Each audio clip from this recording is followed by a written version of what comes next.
İslam tanrısı Allah'ı mecazi anlamda masaya yatıracağım ve onu test edeceğim. Yani sanki var ya, ölümcül tuzaklarla dolu bir gezegende yaşıyoruz. Bu sevgi ve merhamet dolu bir varlığın eseri olamaz. Teodise kavramı altında kötülükleri meşrulaştırmaya çalışıyorlar. Ya sevginin, merhametin, iyiliğin anlamını bilmiyor ya da kusura bakmayın düpedüz yalan söylüyor. Sizin izah etmeniz gereken o acıların gerekliliği. Neden gerekliydi bu acılar? Hadi teistler bunu da açıklasın. Merhaba değerli izleyiciler. Umarım iyisinizdir. Ben Ömer Faruk. Hayatımın çoğu kısmını Müslüman olarak geçirdim. İlahiyat Fakültesi mezunuyum ve bir dönemlik imamlık yaptım. Şimdi ise yoluma bir ateist olarak devam ediyorum. Benim bu dönüşüm sürecimi, nedenlerimi ve hayata dair yeni perspektiflerimi merak ediyorsanız kanalıma abone olmayı ve videolarımdan istifade ederseniz beğenmeyi unutmayın. Bu videoda benim için adeta bardağı taşıran ve belki de nihayetinde benim dinden çıkmama sebep olan en önemli konulardan bahsetmek istiyorum. Kötülük problemi. Aslında teolojiye merakı olan, yani Tanrı ve dinle ilgilenen insanlar bu problemin farkında olmaları gerekir. Ben bir seneden beri ateist olduğum halde konuştuğum Müslümanların çoğu kötülük probleminden bir haber olduklarını gördüm. Meseleyi çok kısa anlatmak gerekirse, mutlak anlamda güç, bilgi ve iyilik sahibi bir Tanrı ile dünyadaki önlenebilir, haksız, istemsiz acıların örtüşmesi imkansız olduğunu ifade eder kötülük problemi. Sizlere basit bir örnek vermek istiyorum. Anne babalar çocuklarını sevdikleri için onlara doğal olarak iyi davranır. Peki bu çocuklar her zaman iyi bir durumda mı? Ne yazık ki hayır. Çocuklar bazen başkaları tarafından zorbalığa uğruyor. Bazen kaza geçirebiliyor. Bazen de hasta oluyorlar. Bu bize neyi gösterir? Hiçbir anne baba çocuklarını ne kadar sevse de sevsin, mutlak anlamda bilgili ve güçlü olmadıkları için onları her zaman koruyamıyorlar. Tarihte ilk kez kötülük problemini 2300 sene öncesinde yaşamış olan ünlü Yunan filozofu Epikür'ün şu sözlerinde bulabiliriz sanırım. Tanrı kötülüğü önlemek istiyor da gücü mü yetmiyor? O halde güçsüzdür. Gücü yetiyor da önlemiyor mu? O halde kötüdür. Hem gücü yetiyor hem istiyor mu? O halde kötülükler neden var? Ve bu bağlamda sizlere sunabileceğim en kısa argüman şu şekilde olur. Birinci önermemiz şu şekildedir. Eğer mutlak anlamda güç, bilgi ve iyilik sahibi bir varlık varsa o zaman kötülükler var olamaz. İkinci önermemiz dünyada kötülükler var ve sonuç o halde böyle bir varlık yoktur. Mesele bu kadar basit miymiş? Klasik teizmi çürüttük mü şimdi? Bir yandan evet diyebilirim. Evet, klasik teizmin tanrısını çürütmek bu kadar basit aslında. Ama diğer yandan sosyolojik ve psikolojik gerçekler bize başka bir şey gösteriyor. Sadece Müslüman ve Hristiyanları saysak, dünya nüfusunun %50'den fazlası tam da böyle bir varlığa inanıyor. Peki neden veya nasıl inanabiliyorlar? Bunun birkaç açıklaması vardır. Dediğim gibi pek çok dindar kötülük problemin farkında değil. Onlara sorduğumda bilmiyorum veya duymadım diye cevap verirler. Ve ben kendim bile sanırım kötülük problemiyle ilahiyat okurken kağıt üzerinde, defter üzerinde ilk kez karşılaşmıştım. Ancak seneler sonra dinden çıkabildim. Çünkü uzun süre boyunca İslam'ın problemleriyle, tutarsızlıklarıyla tam anlamıyla yüzleşemedim. Derinlemesine sorgulayıp düşünemedim. Ancak yavaş yavaş yüzleştikçe, sorguladıkça ve diğer yandan eleştirel düşünme melekelerim geliştikçe kötülük problemini kavrayabildim. Ama benim gibi ilahiyatçı olmanıza gerek yok kötülük problemini anlamak için. Muhtemelen hepimiz hayatımızda en az bir kere şu soruyla karşı karşıya kalmışızdır. Yahut kendi kendimize sormuşuzdur. Allah varsa neden dünyada bu kadar çok kötülük var ya?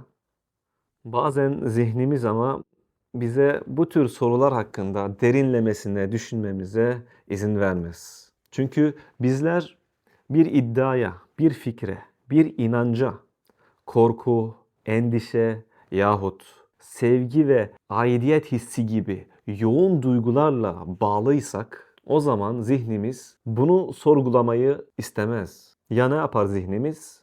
Rahatsız eden problemi görmezden gelir, anlamaya çalışmaz veya savunmaya geçer.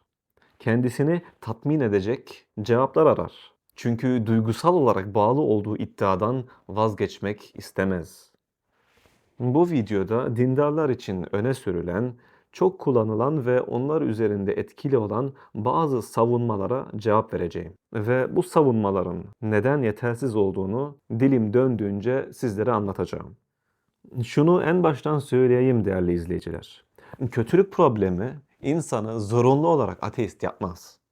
Çünkü kötülük problemi her tanrı anlayışı için geçerli değildir. Misal, deizme örnek olacak bir tanrı tasavvur edelim. Bu tanrı mutlak anlamda güçlüdür ve bilgilidir ama duygusal bir varlık olmadığı için canlılara karşı sevgi, merhamet, şefkat gibi duyguları hissedemez. Yani ha evin çatısından bir taş düşmüş, ha bir çocuk. Bu tanrı için bu iki durum arasında bir fark yoktur. Bizim asıl sormamız gereken soru şu: İslam'ın tanrısı olan Allah için kötülük problemi geçerli midir? Ve bunun için şu sorunun cevabını bulmamız gerekir. İslam tanrısı Allah'ın şu üç özelliği var mıdır? Mutlak güç, mutlak bilgi ve mutlak iyilik. Bunu direkt Müslümanlara da sorabiliriz ve çoğu evet diyecektir. Örneğin karşıma bir Müslüman aldım ve ona sordum. Sen Allah'a inanıyor musun? Elhamdülillah tabii ki diye cevap verdi. Peki bu inandığın Allah her şeyi biliyor mu? Evet, her şeyi biliyor. Ve her şeye gücü yetiyor mu? Evet, tabii ki de.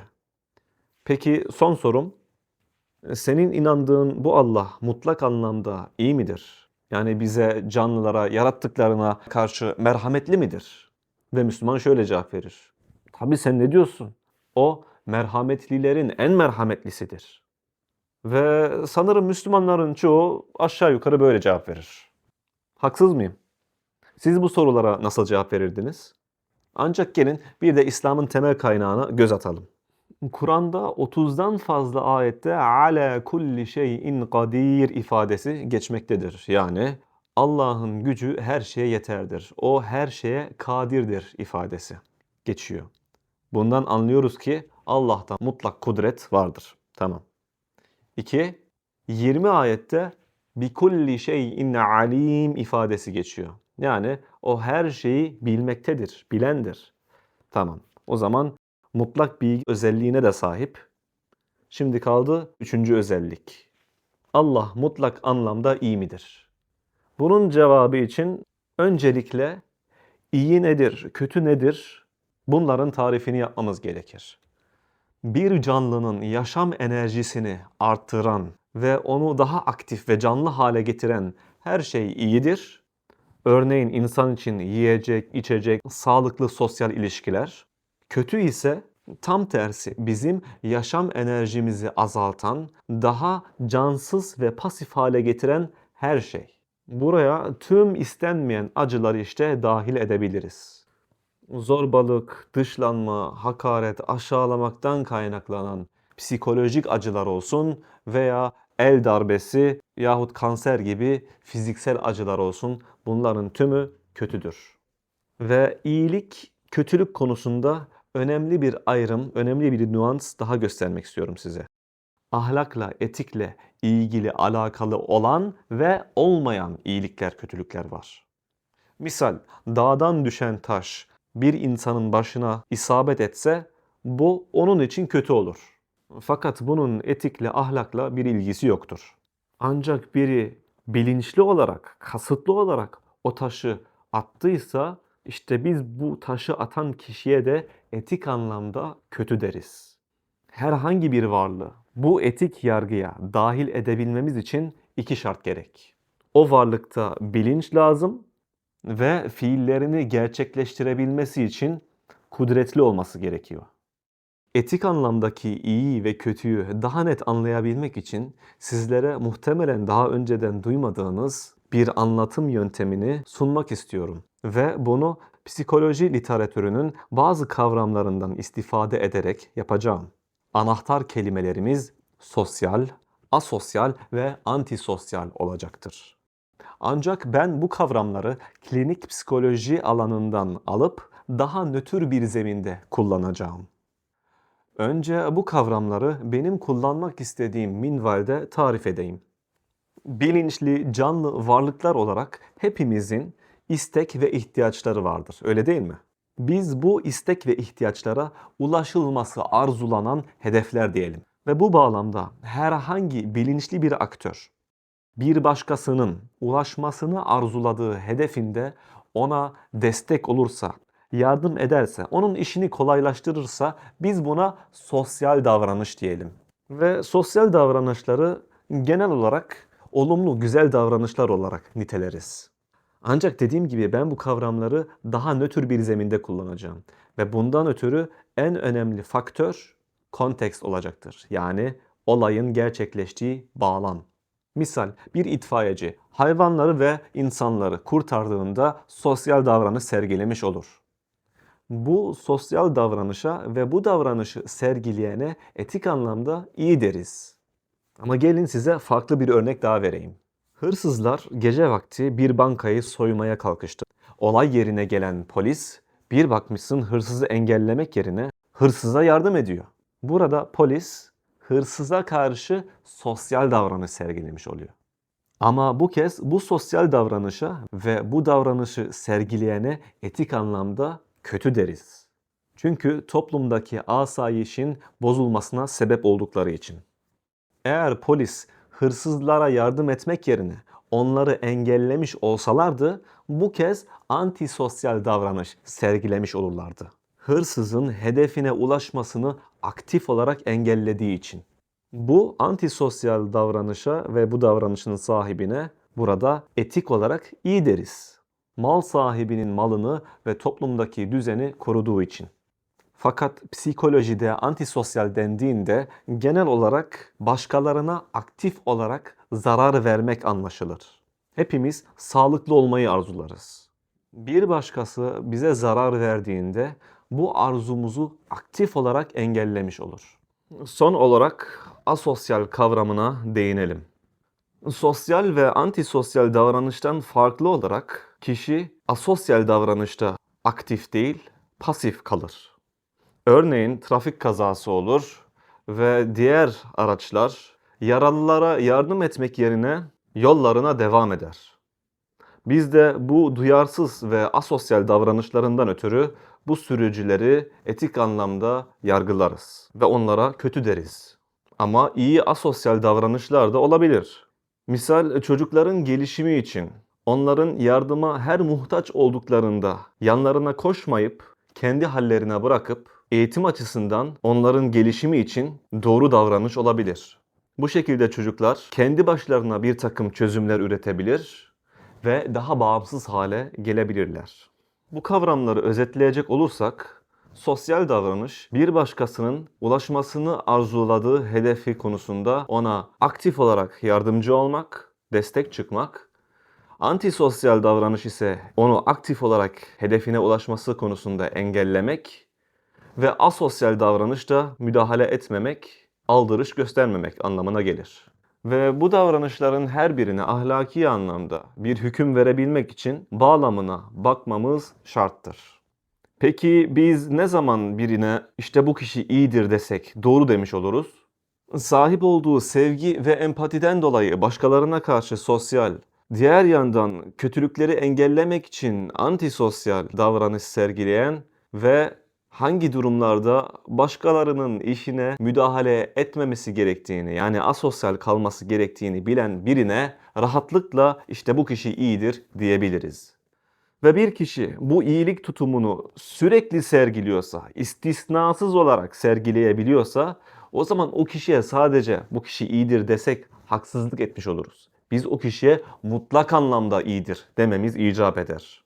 Ve bu konuda kendimize karşı dürüst olalım. Muhtemelen hiçbirimiz mutlak anlamda iyi değilizdir. Çünkü her zaman bu iyilik tutumunu sergileyemiyoruz.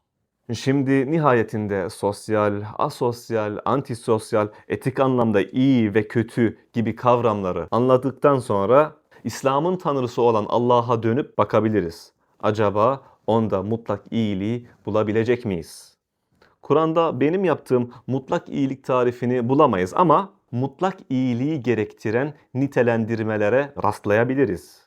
Tövbe suresi hariç her sure Bismillahirrahmanirrahim ifadesiyle başlamaktadır. Yani Rahman ve Rahim olan Allah'ın adıyla. Bu iki isim Allah'ın geniş merhametine işaret etmektedir. Ve İslam peygamberi Muhammed sahabesine Allah'ın merhametini tarif ederken bir kadına işaret eder. Der ki, sizce bu kadın kendi çocuğunu ateşe atar mı? Sahabe de hayır vallahi atmaz diye cevap verir. Bunun üzerine peygamberin şu sözleri söylediği rivayet edilir. Allah kullarına kadının yavrusuna karşı olan şefkatinden daha merhametlidir. Ve yine Kur'an'ın ifadesiyle Allah merhametlilerin en merhametlisidir. Dolayısıyla ondan daha merhametli birisi olamaz. Ve bana soracak olursanız bence merhamet duyguların belki de en saf ve en güzel olanıdır. Düşünsenize, arkanızdan sizi bir düşman kovalasa ama o düşman ayağını burkup yere düşüp acı dolu bağırmaya başlasa sizin arkanıza dönüp sizi öldürmeye çalışana acıyıp yardım etmeyi sağlayan duygudur merhamet. Ve başka ayetlerde de Allah'ın mutlak iyi olduğuna, mahlukatına değer verdiğine işaret eden vasıflandırmalara rastlayabiliriz. Öyle ki kendisi çok şefkatli anlamına gelen Er-Rauf, kullarına bolca iyilikte bulunan El-Ber, çok seven ve sevilen anlamına gelen El-Vedud diye nitelendirilir. Diğer taraftan ise biz insanlar değişken, vahşi ve bencilce olan duygularımızdan ve cahilliğimizden kaynaklı yanlış ve kötü davranışlar sergileyebiliriz. Ancak mutlak iyilik sahibi bir varlıkta bu tür zaafları bulmamamız gerekir. Bu sebeple Allah'ın yergiye sebep teşkil eden özelliklerden münezzeh olduğunu da yine Kur'an'da görebiliriz. Çünkü o sabırlı, acele ve kızgınlıkla muamele etmeyen, el-halim, güzel ve yetkin görülmeyen her türlü niteliklerden münezzeh olduğunu ifade eden el-kuddus, her işi hikmetli olan, yaptığı her şey yerli yerinde ve asla abes yani boş iş yapmayan anlamına gelen el-hakim diye tarif edilir. Dolayısıyla anlıyoruz ki İslam'a göre Allah her daim doğru ve iyi olanı yapar ve asla etik anlamda yergiye sebep teşkil edecek bir davranışta bulunmaz. Evet, şimdi önceden sormuş olduğumuz soruya net cevap verebiliriz. İslam'ın tanrısı kötülük problemi argümanın ilk önermesine dahil olur mu? Evet, olur. Çünkü İslam'a göre Allah mutlak anlamda güç, bilgi ve iyi olma niteliklerine sahiptir. Sıra geldi şimdi ikinci önermemize. Neydi bu? Dünyada kötülükler var. Yani şimdi bunun doğruluğunu gerçekten araştırmaya, açıklamaya gerek var mı? Hepimiz hayatımızda bir takım kötülüklere maruz kalmışızdır, öyle değil mi? Yahut bizzat kendimiz başkalarına karşı kötülük yapmışızdır. Ve dünyadaki kötülüklerin küçük bir kısmını öğrenmek için kısaca haberleri açmak bile yeterli olacaktır. Ancak konumuz gereği şimdi Allah'ın bu kötülüklerle olan ilişkisini de inceleyeceğiz. Ve bunun için de önceden tarifini yaptığım sosyal, asosyal ve antisosyal gibi kavramları kullanacağım. Ve birçoğunuzun muhtemelen korktuğu için yeltenemediği bir şey yapacağım. İslam tanrısı Allah'ı mecazi anlamda masaya yatıracağım ve onu test edeceğim. Ve en nihayetinde etik bir yargılamada bulunacağım. Lütfen öfkelenmemeye çalışın değerli izleyiciler ama şartları gereği Allah'ı da etik yargıya dahil etmem gerekiyor. Bazı izleyici arkadaşların seslerini duyar gibiyim. Ya sen kimsin de Allah'ı yargılıyorsun? Bu arkadaşlara sözüm şu olacaktır. Etik yargının yani herhangi birine veya davranışa iyi veya kötü diyebilmek için iki tane şartı ortaya koymuştum hatırlayacak olursanız. O varlık bilinç ve kudret sahibi olması gerekir. Mantık da bana o vakit der ki Allah'ı dahil etmen gerekir etik yargıya. Ve bunu da yapacağım. Ve bu konuda aslında birçok Hristiyan ve Müslüman, alim, hoca ve ilahiyatçı benimle aynı fikirde. Çünkü onlar Allah'ı yargılayamazsın tepkisini koymak yerine kötülük problemi karşısında farklı farklı cevap ve açıklamalar getiriyor. O açıklamalara daha sonra geleceğiz. Ama önce dünyadaki bazı kötülüklerle yüzleşmemiz gerekiyor. Ve kanaatimce gönüllere çok ağır gelecek olan bir örnekle başlayacağım. Çocuklara yapılan kötülükler. Evet. Ne yazık ki bazen çocuklar kötüler tarafından kaçırılıyor, cinsel istismara maruz kalıyor, aynı zamanda fiziksel işkencelere ve dahası öldürülüyor. Herhalde size bunun neden ve nasıl büyük bir kötülük olduğunu tarif etmeme gerek yok. Dönelim ama şimdi Allah'ın bu konuyla olan alakasına. Allah bu durum karşısında ne yaptı? İzleyici kaldı değil mi? Çünkü her şeyi biliyor. Asosyal kaldı. Çünkü o çocuk her çocuk gibi ve her insan gibi güvenli, sağlıklı ve mutlu bir ortamda var olmayı ister. Ama Allah bu çocuğun bu isteğine karşı tüm korku ve acılarına rağmen asosyal kaldı. Bu davranışın Almanya'da bir suç olduğunu biliyor muydunuz? Buna Unterlassene Hilfeleistung diyoruz Almanca'da. Yani ihmal edilmiş, yerine getirilmemiş yardım. Eğer yardım ederek kendi hayatını riske atmıyorsan, yardıma acilen muhtaç olan birine yardım etmediğinde suç işlemiş olursun. Çünkü böyle durumlarda yardım etmek senin vazifendir. Ve Almanya'nın her söylediğine ve her yaptığına katılmamakla birlikte burada kesinlikle katılıyorum. Allah da mutlak kudret sahibi olduğu için kendi hayatını o çocuğu kurtararak riske atamaz. Ama kurtarmamayı tercih etmiş. Ve bu onu etik anlamda kötü yapar. Dolayısıyla mutlak anlamda iyi olamaz. Ve bu da İslam'ın tasvir ettiği Tanrı anlayışının doğru olamayacağı anlamına gelir. Evet, meseleyi aslında burada kapatabiliriz ama bu verdiğim örnekteki etik yargı daha henüz bitmedi. Biz Allah'ın bu çocuğa karşı olan ilişkisini inceledik. Zalim adama karşı olan ilişkisini henüz incelemedik. Bu arada bilerek adam dedim. Çünkü çocuklara karşı bu tür büyük suçları maalesef neredeyse %100'e yakın adamlar işliyor. Evet, ne dersiniz? Allah bu adama karşı da mı asosyal kaldı? Yoksa ona karşı sosyal davrandı mı dememiz gerekiyor. Çünkü benim ilk videoma gelen yorumlara bir baktığımızda benim eski cemaatimden olan bir arkadaş Arapçadan bir ibare yazdı. La havle ve la kuvvete illa billah.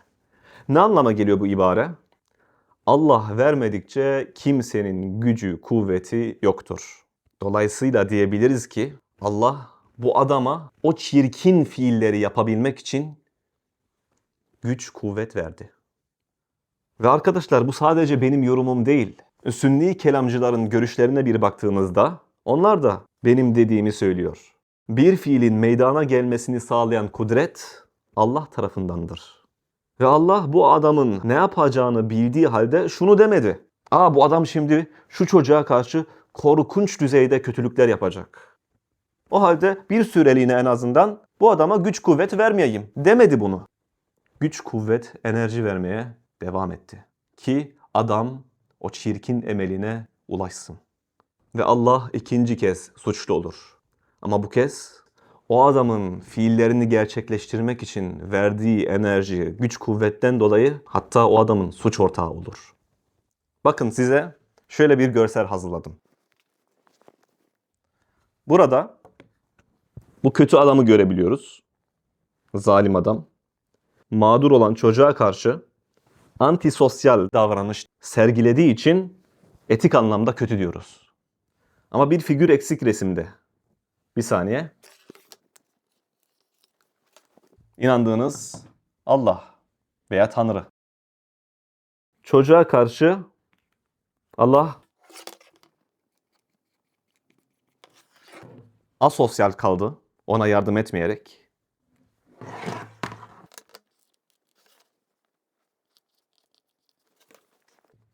Zalim adama karşı da sosyal davranış sergiledi. Ona güç, kuvvet vererek.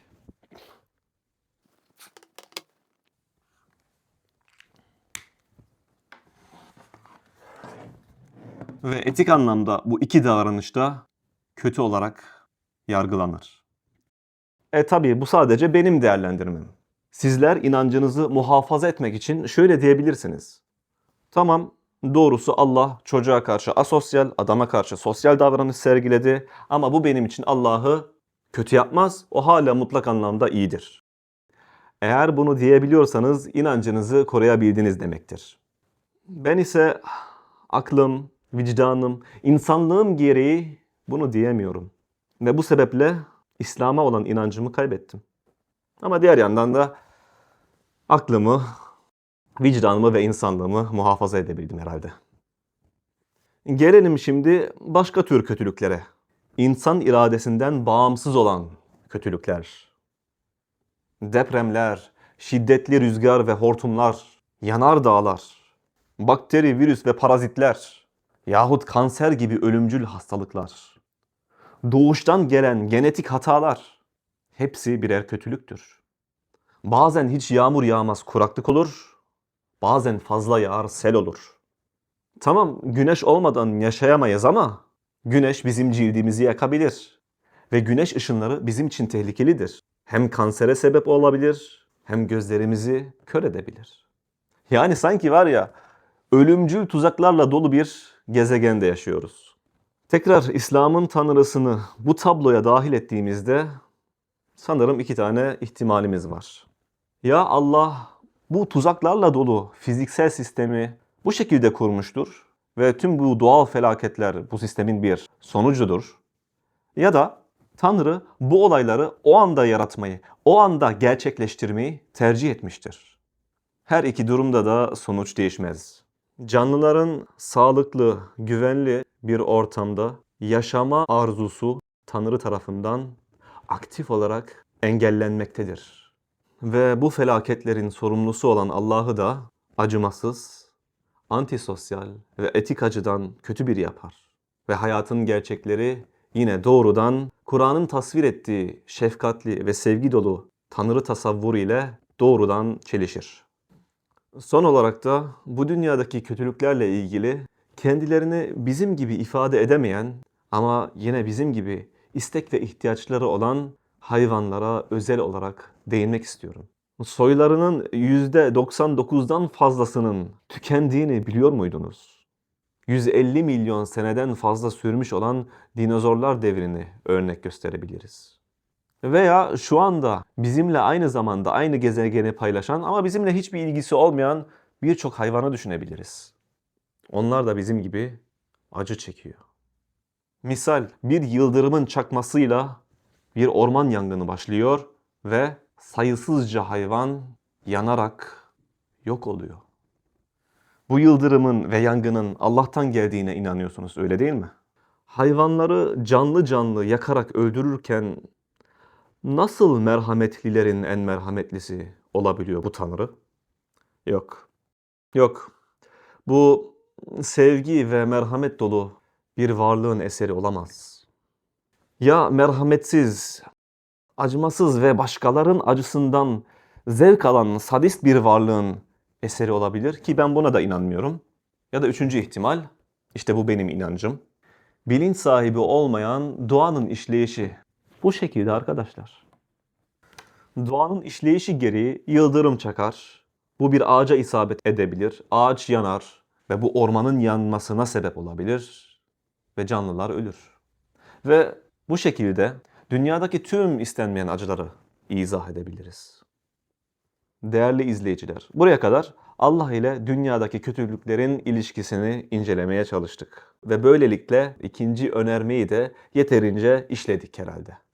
Şimdi emin bir şekilde argümanımızı tamamlayıp sonucuna varabiliriz. Mutlak üç özelliğe sahip olan varlık yerine direkt Allah diyebiliriz. Birinci önerme, Allah varsa kötülükler var olamaz. İkinci önerme, ama kötülükler var. Sonuç, o halde Allah yoktur. Dindarlar ise inançlarını korumak istiyorsa ya hayatın gerçeklerini inkar edecek yahut şunu demeleri gerekecek. Tüm bu istenmeyen acılara rağmen Allah yine de mutlak anlamda iyidir. Merhametlilerin en merhametlisidir. diyebilirsiniz.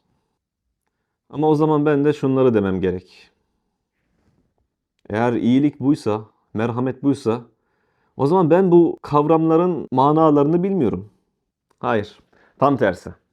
Gayet de iyi bir fikrim var bu kavramların ne anlama geldiğini. Çünkü hayattaki tecellilerini hissettim, gördüm ve bu kavramların değerini biliyorum.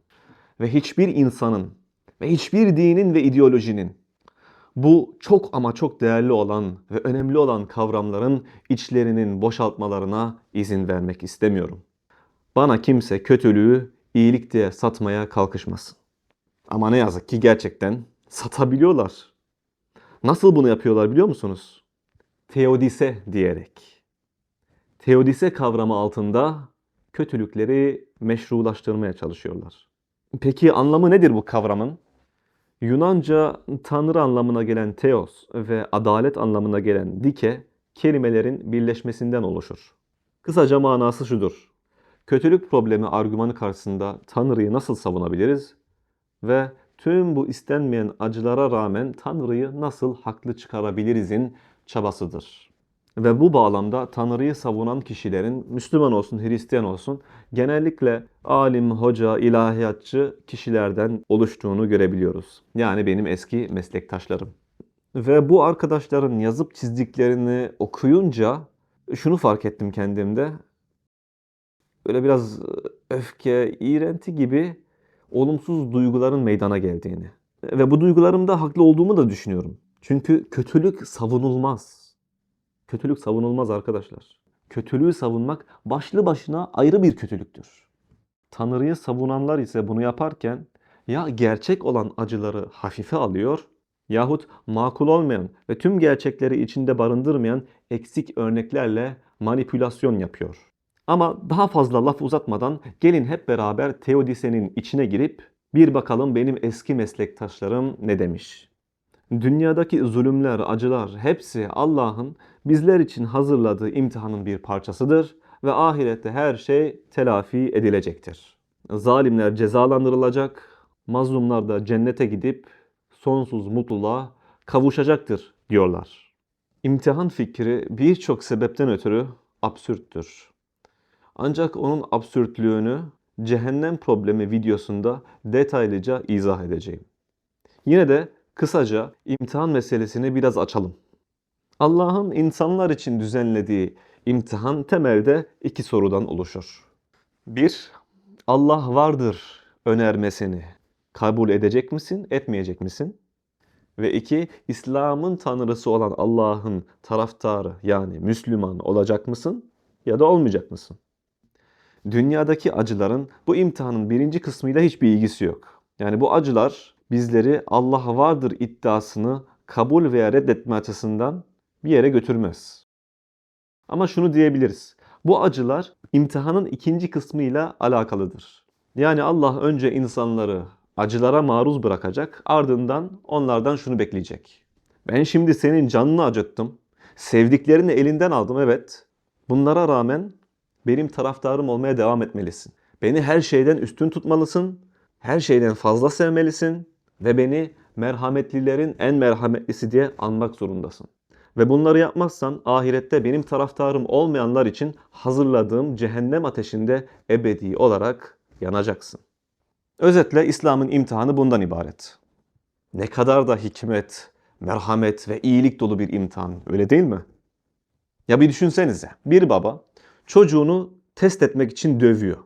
Acaba o dayaktan sonra hala babasını sevecek mi yoksa sevmeyecek mi diye. Bu çocuk büyüyor ve babasından çektiği tüm acı dolu travmatik tecrübelerden dolayı onu sevmiyor, sevemiyor. Ve bundan dolayı da sevemediği için yine ceza olarak dayak yiyor. Ve bu aynı baba kendisi için şunu diyor. Ben ne kadar da sevgi dolu iyi bir babayım ya. Şu çocuğa bak ne kadar da nankör.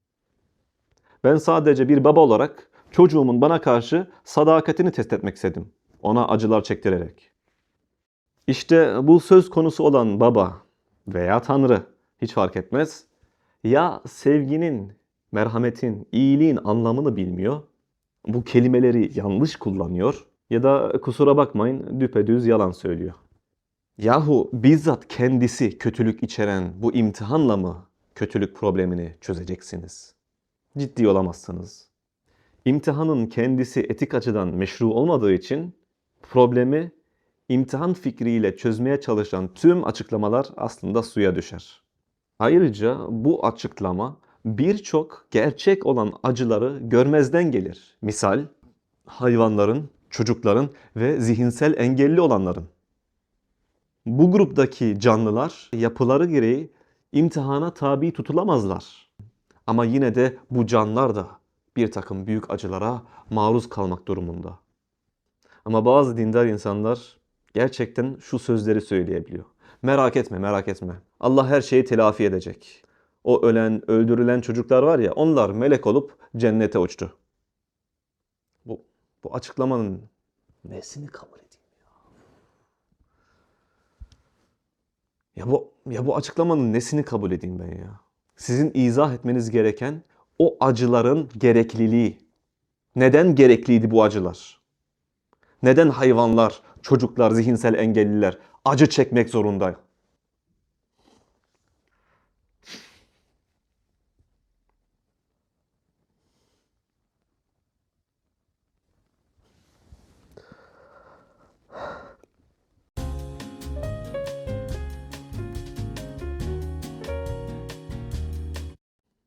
Eğer Allah cennette bebeklerin ve çocukların var olmasını istiyorsa neden önce onlara dünyada acı çektirmesi gerekiyor?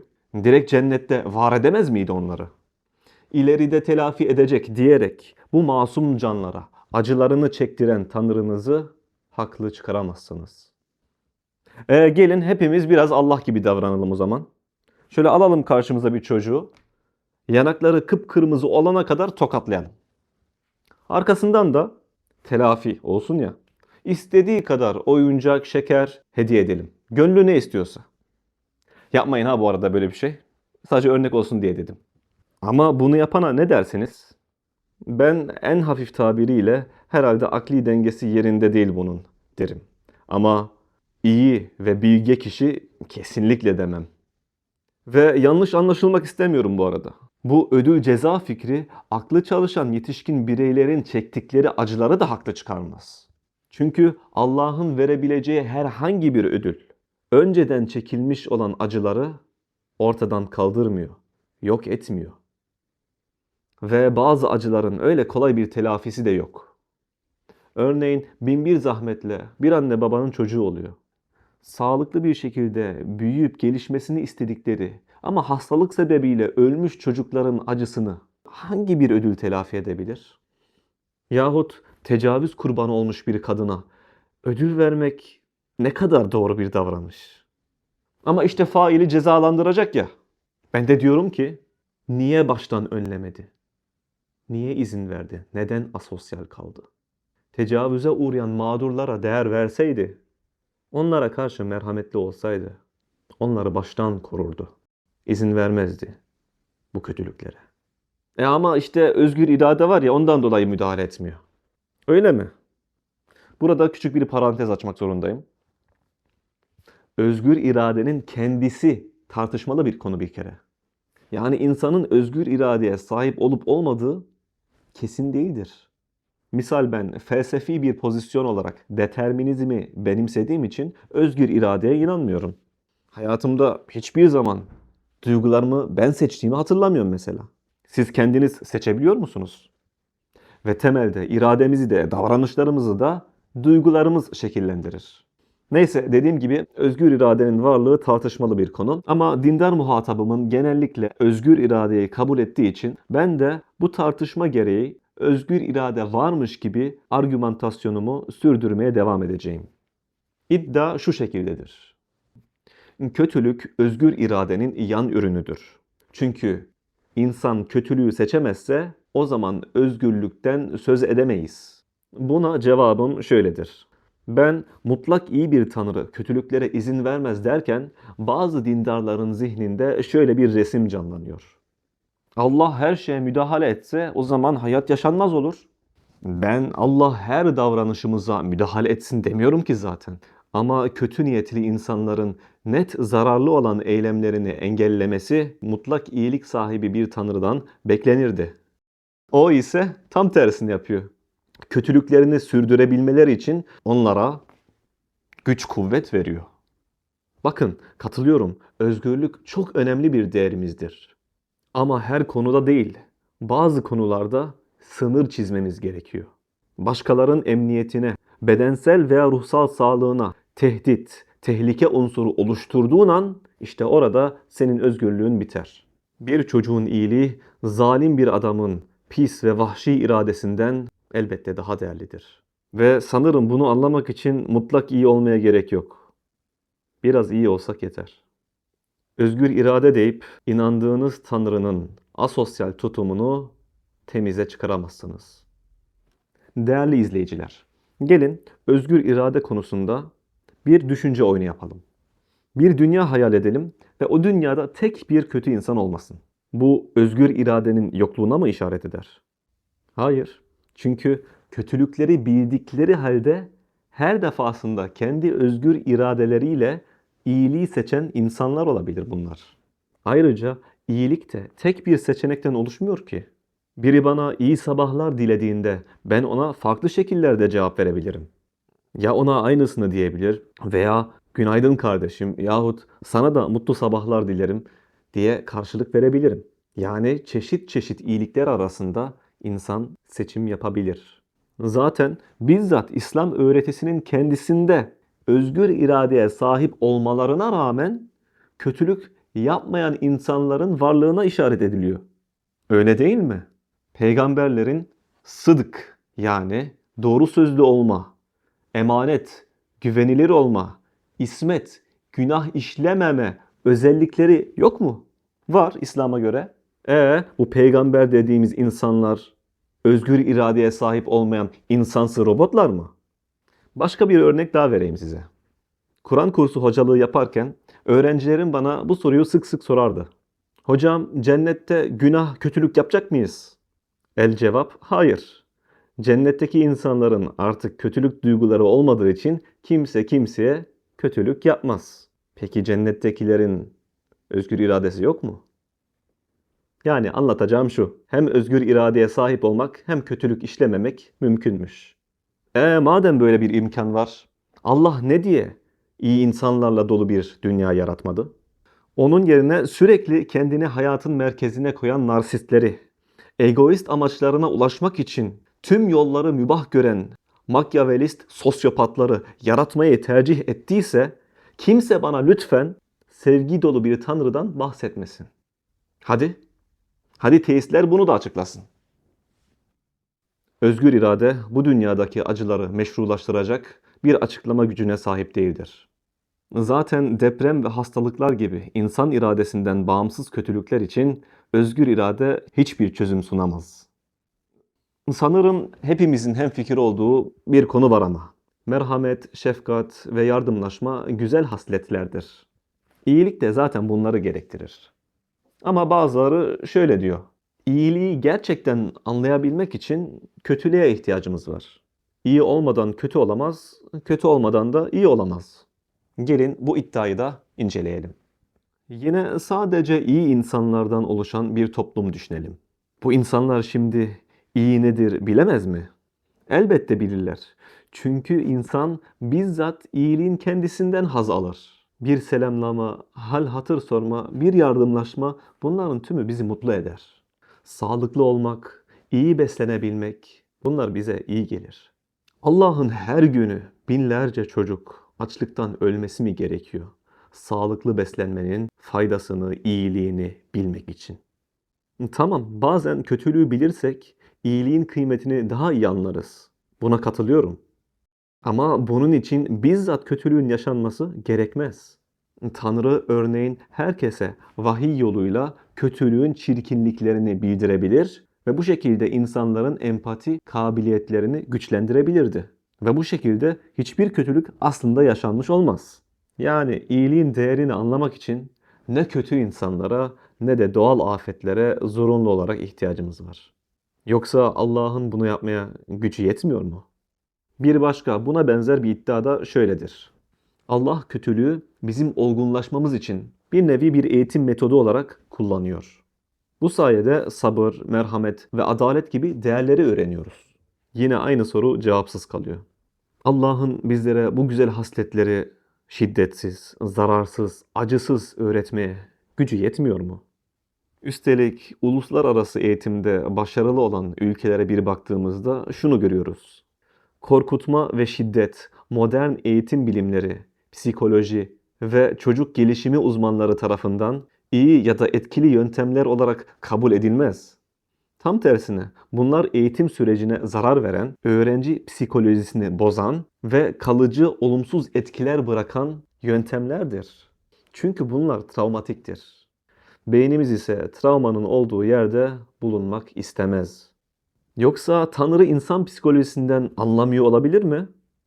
Neden bizlere bir şeyler öğretmek için acılara başvuruyor? Hatta birçok insan yaşadığı travmalar yüzünden ruhsal anlamda kırılıyor. Travma sonrası psikolojik hastalıklara maruz kalıyor. Ve bazıları bu acılara dayanamayıp intihar bile edebiliyor. Ve diğer taraftan daha kişiliği, benliği gelişmemiş bebekler, çocuklar ve gençler de ölüyor. Bu yaşlarda ölmüş insanların olgunlaşmasından nasıl söz edebiliriz? Ben bazen mezarlıklara giderim. Sakin olduğu için seviyorum. Fazla insan ve gürültü yok. Ama bebekler, çocuklar ve gençler de yatıyor orada. Ve beni en fazla üzen genç yaşta ölen insanlar. Çünkü onlar hayatı az çok tatmışlar. Ve belki de hayatlarında yeni bir bölüme başlayacakken bir bakmışsın hayattan koparılıp gitmişler. Ne kişisel gelişiminden, olgunlaşmadan bahsediyorsunuz ya? Yani teistlerin hangi açıklamasına bakarsan bakayım hepsi yetersiz kalıyor. Kötülük problemi için daha başka açıklama denemeleri de var. Sizlerden belki talep olursa onlara da cevap verebilirim. Ama gelin son bir açıklamaya daha bakalım. Şüpheci teizm şunu söyler. Bizim sınırlı insan aklımızla Tanrı'nın gerekçelerini anlayamayız. Kötülükler bizim göremediğimiz büyük bir iyiliğe hizmet ediyor olabilir. Veya şöyle de denilebilir.